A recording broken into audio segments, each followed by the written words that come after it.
What's up, everyone, and welcome to a quick news recap from last week. We've got 3 or 2.5 stories to talk about because 2 of them are related. Yeah. The big one I wanted to discuss is Disney Plus Day because I wasn't really expecting a whole lot. I was expecting a Book of Boba Fett trailer, and then we got that. But Star Wars Newsnet has put out a report that there's a lot more to expect. They did say, they put this caveat down that these things often change up until the last minute, but this is what they heard.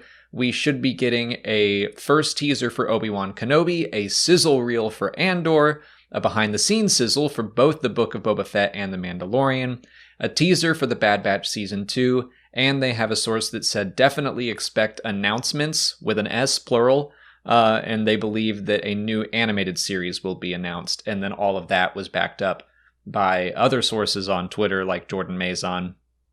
So that's a lot more than I was anticipating. Bring it on.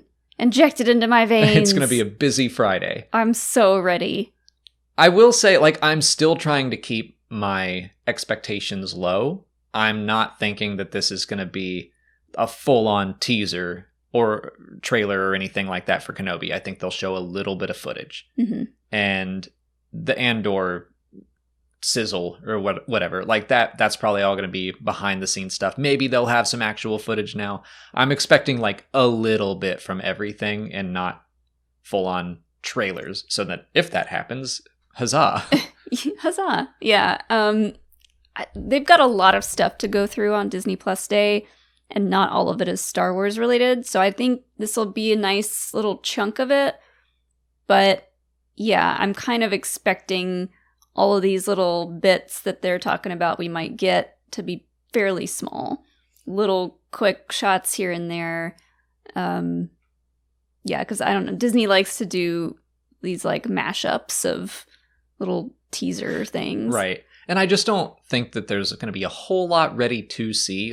Andor and Kenobi are done filming, but it wasn't that long ago. So I don't think there are going to be a bunch of, fully completed shots. I mean, we'd love to be wrong. Yes, I would love to get a full teaser trailer for Obi-Wan Kenobi.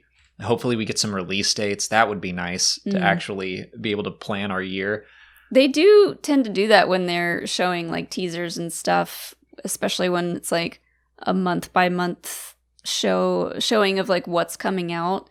So, yeah, fingers crossed that we get some dates. Yes. That would be, I think, the biggest thing I'm looking for. more so than footage, almost. I'm already excited. I don't need to see footage to be more excited, but getting a date would be awesome. The Mandalorian part, that surprises me the most, I think. I bet the biggest thing will be a behind-the-scenes sizzle for the Book of Boba Fett, because that's around the corner. And then I think they'll say some little, and also, don't forget, The Mandalorian Season 3 coming soon, coming next year, hopefully. Mm-hmm. I think that might be the extent of, maybe they'll just show a picture of them filming or something, because I think they'd recently entered production. Yeah. I'm surprised that we're going to get a teaser for The Bad Batch Season 2 already. But I'm not actually, just because, with animated shows, they do some of that stuff so far in advance that they probably went straight into the next season after working on the first one. That's true. They might have, just from the first couple of episodes, they probably have some completed shots. So that does make sense. And speaking of animation, we have this potential animated series to be announced. And that's when we're going to jump over to the connected story. Jordan Mason, before Star Wars Newsnet put out their report, Jordan had heard that there's a Crimson Dawn series in development to come out in 2023.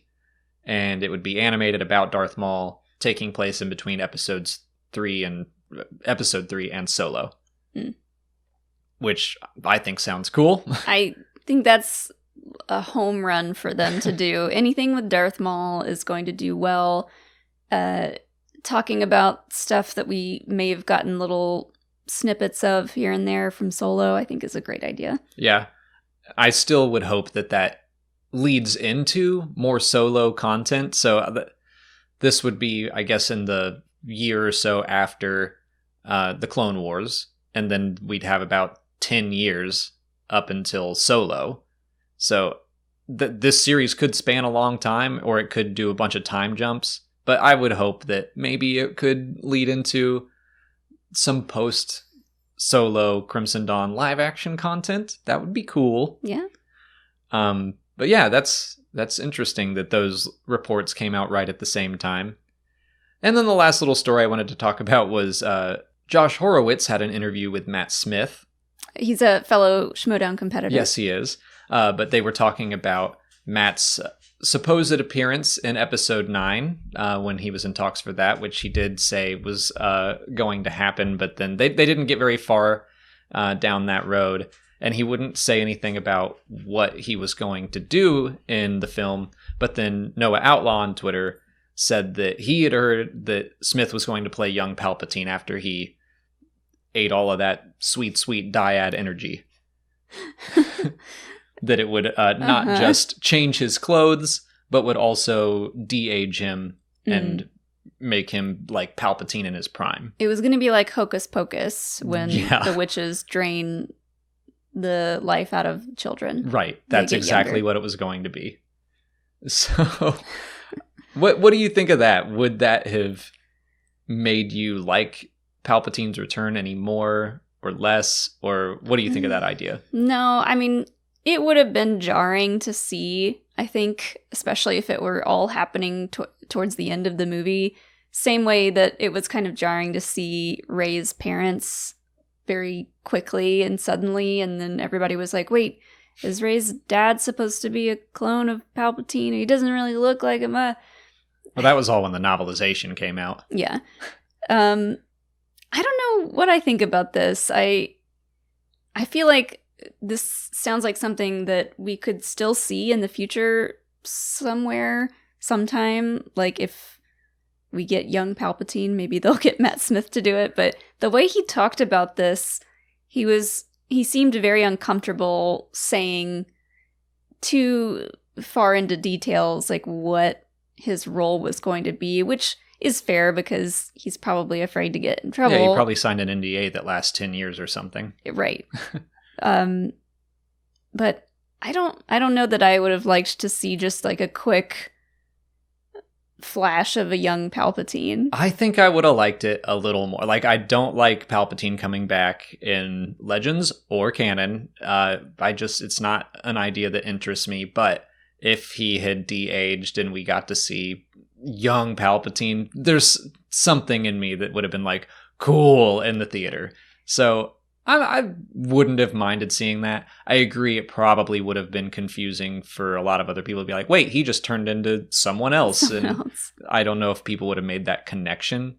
Yeah. I wonder if there could have been a line in the film, though. I wonder if the reason why they took this out is because they do have plans for a younger Palpatine somewhere down the future, and they were like, we might not be able to get Matt Smith for whatever project we want to use young Palpatine for. Especially because he's in the House of the Dragon, the Game of Thrones prequel series. Yep. I don't know. But like, you kind of touched on it where I'm like, I think the biggest bummer is that if this had happened, then we would have had, like a young Palpatine, and then people would have been clamoring for, like, let's get some young Palpatine content. Mm-hmm. But I still think there's room for it. It reminds me of Genevieve O'Reilly being in Revenge of the Sith as Mon Mothma, then those scenes being deleted, and then she's back for Rogue One anyway. Yeah. So that can always still happen. And again, it could just be an NDA that lasts for a long time, or it could be an NDA because they have plans. Who knows? We're getting like way too ahead of ourselves. That's probably unlikely, but it would be cool. Yeah. But those are our news stories for the past week. So let us know what you think of all this down in the comments. If you haven't already, please like this video, subscribe to the channel. Follow us on Twitter, Instagram, Facebook, and TikTok. And as always, thanks for watching, and may the Force be with you.